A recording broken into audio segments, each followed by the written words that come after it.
സ്വാഭാവികമായി ഒരാൾക്ക് തോന്നും, ഞാൻ എന്നോ അറഫയിലേക്ക് പോയതാണ്, എൻ്റെ അടുത്ത് ചെറിയ ഒരു ഭാണ്ഡമൊക്കെ ഉണ്ട്, ഇത് ഞാൻ എൻ്റെ ടെൻറ്റിൽ വെച്ച് അവിടുന്ന് എന്തെങ്കിലും കഞ്ഞിയോ ചായയൊക്കെ കുടിച്ചോ ഒന്ന് ഫ്രഷ് ആയിട്ട് ഞാൻ കല്ലെറിയാൻ പോകട്ടെ എന്ന് വെക്കും.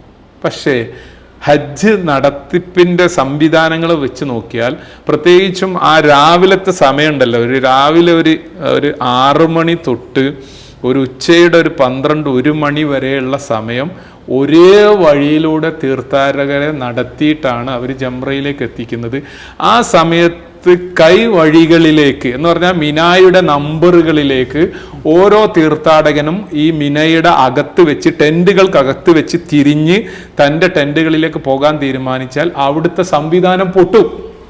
അപ്പൊ അതുകൊണ്ട് തന്നെ ഓരോ തീർത്ഥാടകനെയും അപ്പോൾ ടെൻറ്റിലേക്ക് വിടില്ല.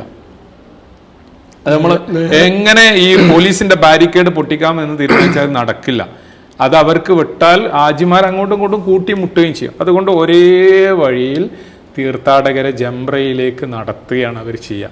ആ സമയത്തൊക്കെ വളരെ മാന്യമായിട്ട് അവർ പെരുമാറുള്ളൂ. കുറച്ചൊക്കെ ക്രൂരത അല്ലേ എന്ന് നമുക്ക് തോന്നും.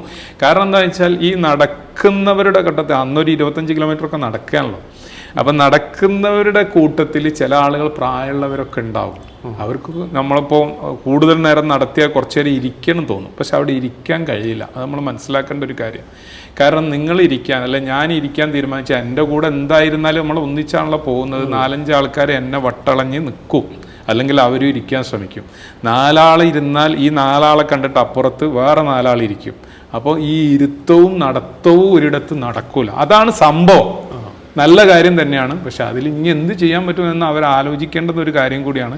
ചിലയിടങ്ങളിലൊക്കെ ബാത്റൂമിനോട് ചേർന്ന് ഇരിക്കാനുള്ള സംവിധാനമുണ്ട്, പക്ഷെ ഒരാളെ ഇരുത്തിയാൽ എല്ലാവരും ഇരുത്തേണ്ടി വരും. അവിടെയാണ് ഹാജി കുഴഞ്ഞു പോകുന്നതും നമ്മൾ കഴിഞ്ഞ വർഷങ്ങളിലൊക്കെ മരണങ്ങൾ കണ്ടതൊക്കെ അതാണ്.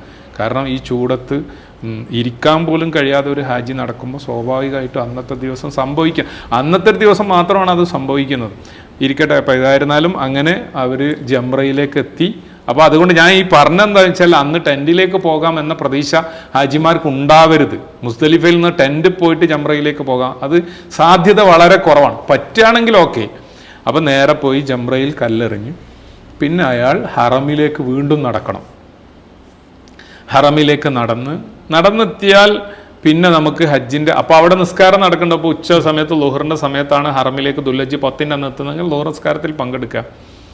അപ്പം അപ്പോഴത്തേക്ക് ഇനി ഗവൺമെൻറ് തലത്തിൽ വരുന്നവരാണെങ്കിലും പ്രൈവറ്റ് തലത്തിൽ വരുന്നവരാണെങ്കിലും അവരുടെ കയ്യിലുള്ള ഭക്ഷണവും പാനീയവും ഒക്കെ തീർന്നിട്ടുണ്ടാവും.